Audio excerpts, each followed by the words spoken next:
Oh hi, this is Jeff Compass, and I'm just getting some moons in Super Mario Odyssey. But what do you do when you're not playing a single player game? You're playing a game like Mario Kart 8, ARMS, Splatoon, and you need Wi-Fi to play it, but your Switch just isn't up to speed with the Wi-Fi and it's giving you issues, or maybe it doesn't even recognize your router. Again, I'm Jeff Compass and I'm here to help you get your Nintendo Switch Wi-Fi capable, streaming in 4K, impeccable, great Wi-Fi speeds. That's a tech term, right? Let's go.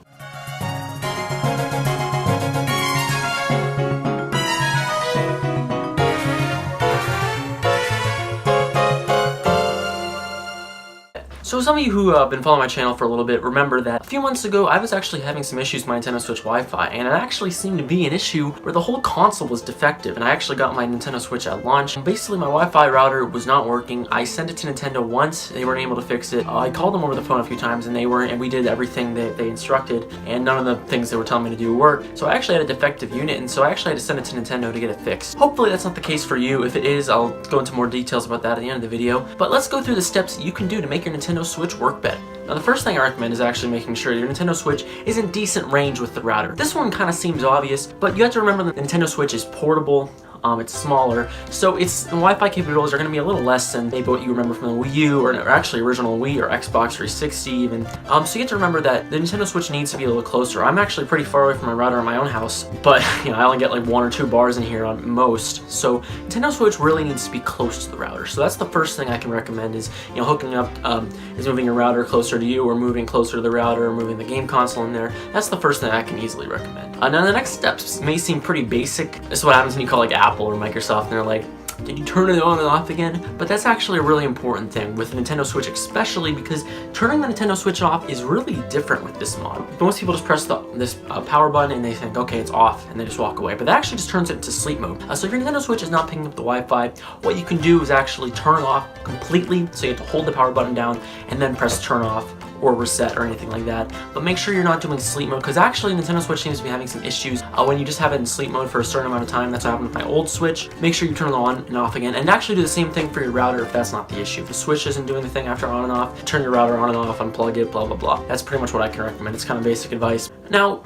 Nintendo Switch does Wi-Fi a little differently from what we understand, so make sure that your router is not in a weird position. So make sure it's not next to a microwave or aquarium or hospital equipment or anything that would interfere the signal of the Nintendo Switch with the router. It will cause issues and make your Switch Wi-Fi not connect, which is really sad when it happens. One more thing I can suggest is trying to get a USB connection. Basically what this is like a little adapter. I don't actually own one of those, but lots of people have them from their Wii days or even the Wii U. Nintendo Switch, when you hook it up with wired Wi-Fi, it works so much better. You can find those online for really relatively cheap prices. So that's one thing I can recommend. If you have one laying around, or you can just buy it on Amazon for cheap, it's something to throw out there. But if none of those things work, your Nintendo Switch unit may be defective, because that's pretty much all the basic things I can cover. So if your Nintendo Switch unit is defective, what do? Don't freak out. Nintendo is one of the greatest companies when it comes to customer service. So I actually had to call them for my Nintendo Switch, and they were really helpful. And I forget who I was speaking to. He was a really nice individual.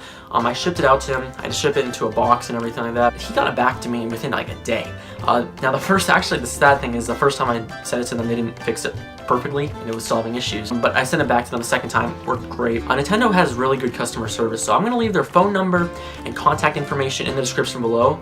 So if you need to call them, they're really helpful. As long as you haven't like hacked your Switch or anything like, or put the homebrew channel on or anything like that, you have a 1-year warranty right off the bat, so they will help you with that. And even if you don't have a 1-year warranty, which I think you have to, because it hasn't been 1 year since the Switch came out, but even if you don't have it, I'm sure they'll help you out.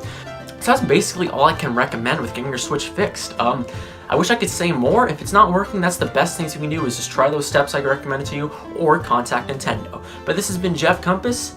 I'm going to go back to getting some moons in Mario Odyssey.